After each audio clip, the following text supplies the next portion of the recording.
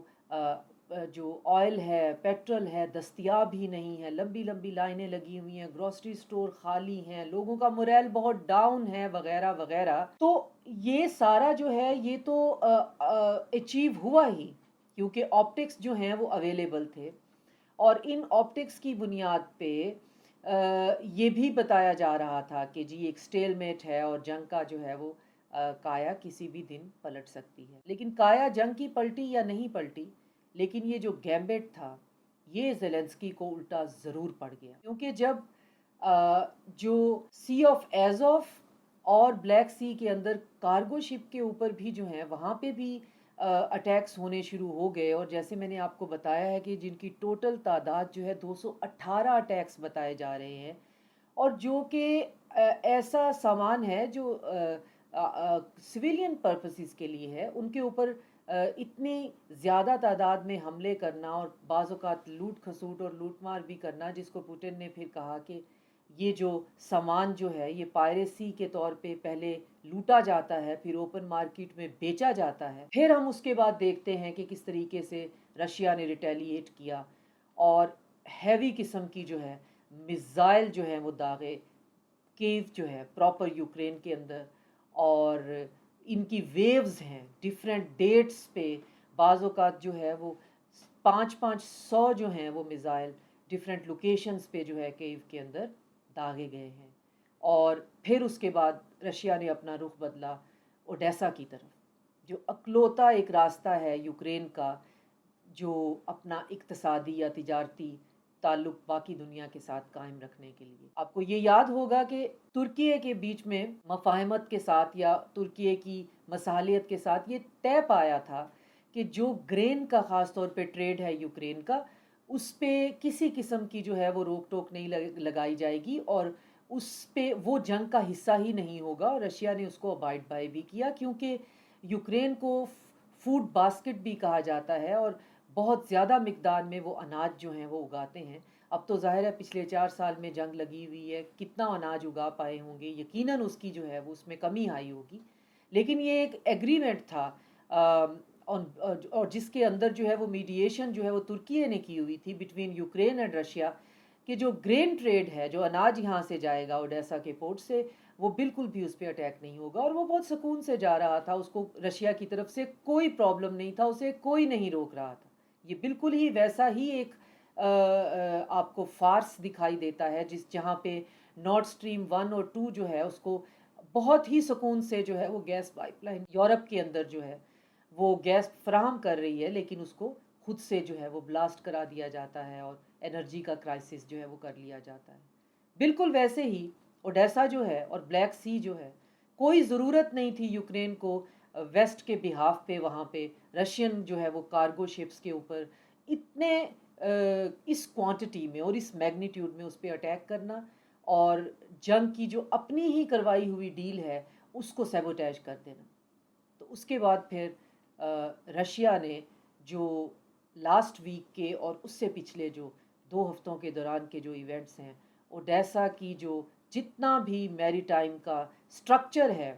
اس پہ اس کو ملیا میٹ کر دیا ہے. اور اوڈیسا پورٹ جو ہے وہ فنکشنل نہیں ہے، وہاں سے کوئی چیز آ نہیں رہی، کوئی چیز جا نہیں رہی. جو بریجز ہیں جو باقی مین لینڈ یوکرین کو اوڈیسا کے ساتھ جو ہے وہ کنیکٹ کرتے ہیں، ان پہ بھی بمبارڈمنٹ ہوئی ہے. اور اب جو ہے اکلوتا راستہ رہ جاتا ہے جو یوکرین سے ٹریڈ کا ہے وہ وایا پولینڈ ہے اور وہ لینڈ روٹ ہے. تو اب اوڈیسا جو ہے وہ نہ صرف یہ کہ کسی بھی وقت ٹائم فریم تو ظاہر ہے ہمارے پاس نہیں ہے، وہ رشیا کے کنٹرول میں جا سکتا ہے، اور اگر اوڈیسا رشیا کے کنٹرول میں جاتا ہے تو پھر یوکرین ایک لینڈ لاک جو ہے وہ ایک کنٹری ہوگا اور ایک بہت ہی امپورٹنٹ جو ہے پورٹ اس کے ہاتھ سے نکل جائے گی. اور کریمیا کے جانے کے بعد ویسٹ شاید یہ غم جو ہے اس کو بھلانے کے لیے بہت ٹائم لگ جائے. تو اب دیکھنا یہ ہے کہ یہ جنگ آخر اب جاتی کہاں ہے، کیونکہ اب ریسنٹ جو ہے کل تک کی خبریں ہیں کہ یوکرین دوبارہ جو ہے وہ ڈرون کے اٹیکس جو ہے وہ رشیا پہ کر رہا ہے. اور ساتھ ہی ساتھ زیلنسکی جو ہے اوڈیسا کی تباہی اور بربادی کے بعد ایک اس نے بیان دیا ہے کہ تھرڈ پارٹی کی میڈییشن سے ہم دوبارہ سے جو ہے وہ ایک ٹروس کی طرف جا رہے ہیں، جس کو رشیا نے انکار کر دیا. تھرڈ پارٹی میرا خیال ہے اگین ترکی ہی ہوگا کہ اس کی مدیت میں ہم دوبارہ سے یہاں پہ کہ کسی بھی قسم کی جو اکنامک ہماری ایکٹیویٹی ہے اس کو جنگ کا حصہ نہ بنایا جائے. تو کوئی زیلنسکی سے پوچھے کہ اس کو جنگ کا حصہ بنانے میں پہل کرنے والا کون تھا، اور اب اگر رشیا اس کی ٹرمز کے اوپر نہیں آتا اور اس کی بات کو نہیں مانتا اور ترکیے کو بھی اس سے کوئی پرابلم جو ہے وقتی طور پہ نہیں ہوتا، تو پھر یوکرین جو ہے اس کا فیوچر کیا ہونا ہے. کیونکہ کیو کے اٹیکس کے بعد تو وہاں پہ شدید بلیک آؤٹ ہے، دکانیں خالی پڑی ہوئی ہیں. اب وہاں پہ اگر اناج کی جو ہے وہ ایکسپورٹ نہیں ہو پاتی ہے اور جو عام استعمال کی چیزیں ہیں وہ یوکرین میں نہیں پہنچ سکتی ہیں جو کہ اوڈیسا وایا اوڈیسا پہنچ رہی ہیں، تو پھر اس کے اثرات جو ہیں آپ کو گروسری سٹورز میں اور سپر مارکیٹس میں آلریڈی دکھائی دیے جانے لگے ہیں، کیونکہ وہاں پہ شیلف جو ہیں وہ کمپلیٹلی ایمپٹی. تو یہ ساری کی ساری صورتحال ایک ویسٹ ایک تماشائی کی طرح اس کو دیکھ رہا ہے، اور اس تماشے کے اندر بجائے اس کے کہ وہ یہ بگل بجاتا رہے کہ ہم آج نہیں تو کل ایک اور پش ایک اور پش ایک اور پش، اور اس کے بعد جو ہے رشیا اپنے گھٹنوں پہ آ جائے گا. اور اس چکر میں اتنا زیادہ جو ہے وہ یوکرین آلریڈی رشیا کے کنٹرول میں جا چکا ہے، اور کتنا زیادہ اور جانا جو ہے وہ اس کی ہم کیلکولیشن کر سکتے ہیں، کیونکہ رشیا رکا تو نہیں ہے. اور اگر اس کے ساتھ کیرلو بودانو اور زیلنسکی کے بریلینٹ آئیڈیا کے طور پر جو اے سیمیٹریکل وار جو ہے وہ لانچ کی گئی جو وار آپٹکس کے لیے، تو وہ بھی الٹی پڑ گئی. اور وہ جو اے سیمیٹریکل وار ہے جب وہ اپنے گھر تک آئی تو اب جو کیو ہے وہ بالکل تاریک ہے، اوڈیسا کی پورٹ جو ہے وہ فنکشنل ہی نہیں ہے، اور وہاں پہ گھمسان کا رن پڑا ہوا ہے. اور جنگ جو ہے جو کہ وار آف ایٹریشن ہے، جو کہ آلریڈی ڈفرینٹ جو ہے وہ فرنٹس پہ جاری ہے، وہ اسی طرح سے جاری ہے. اور اب تو ویسٹرن میڈیا بھی یہ کہنا شروع ہو گیا ہے کہ اس 40 دن کے جو اے سیمیٹریکل وار کی آخر ضرورت کیا تھی، کیونکہ وہی بدانو جو کبھی زیلنسکی کے آنکھ کا تارا ہوا کرتا تھا اس کو اسی جو ہے وہ پوسٹ سے ہٹا کر اس نے اپنا خیر اپنے جو ہے وہ پریزیڈینشل اس کے اندر جو ہے آفس کے اندر اعلیٰ عہدے پہ وہ فائز ہے. لیکن بہرحال یہ ایک ڈیفرنٹ پروگرام کی ڈیفرنٹ کہانی ہے کہ کس کو ہٹا کر کس کو لگایا گیا ہے. اور اب جو بودانو کی جگہ پہ جس بندے کو اپوائنٹ کیا گیا ہے اس کا تو کوئی جنگ کا بیک گراؤنڈ ہی نہیں ہے، وہ ایک بزنس مین ہے. تو اگر وہ بھی ایک نئی جو ہے وہ بساط بچھا کر بیٹھ جاتا ہے، اور اس بساط کا مقصد کیا ہے کہ وہ بے تحاشا کرپشن جو کہ یوکرین کے اندر ہو رہی ہے، اور وہ جو ٹریلینز آف ڈالر جو ہیں جو رشیا کی کمر توڑنے کے لیے پورا یورپ اپنے ٹیکس پیئرز کے پیسوں سے اور امریکہ جو ہے وہ ان کو فراہم کر رہا ہے، اس کی کنٹینیوٹی جو ہے وہ چلتی رہے اور یوکرین کے پاس پیسہ آتا رہے، اور زیلنسکی جو ہے وہ اپنے احمقانہ قسم کے جو ہے وہ فٹیگ سوٹ کے اندر ساری دنیا کے اندر جا کر یہ بتاتا رہے کہ چند پیٹریاٹ میزائل جو ہیں، جو بیٹریز اور چند انٹرسیپٹر اور چند میزائل اور چند بلین ڈالرز، اور اس کے بعد رشیا جو ہے وہ اپنے انجام کو پہنچ جائے گا۔ اب رشیا اپنے انجام کو پہنچتا ہے یا پھر یورپ کے بارڈر پہ، میں اگین ریپیٹ کرتی ہوں کہ ایک یورپ کے بارڈر کے اوپر ایک افغانستان جو ہے وہ یورپ کے گلے کی ہڈی بن جاتا، یہ وقت ہی ہمیں بتا سکتا ہے۔ ڈاکٹر شازیہ انور چیمہ کو اجازت دیجیے، اگلے پروگرام میں ایک نئے موضوع کے ساتھ آپ کی خدمت میں پھر حاضر ہوں گے۔ خوش رہیے، خدا حافظ۔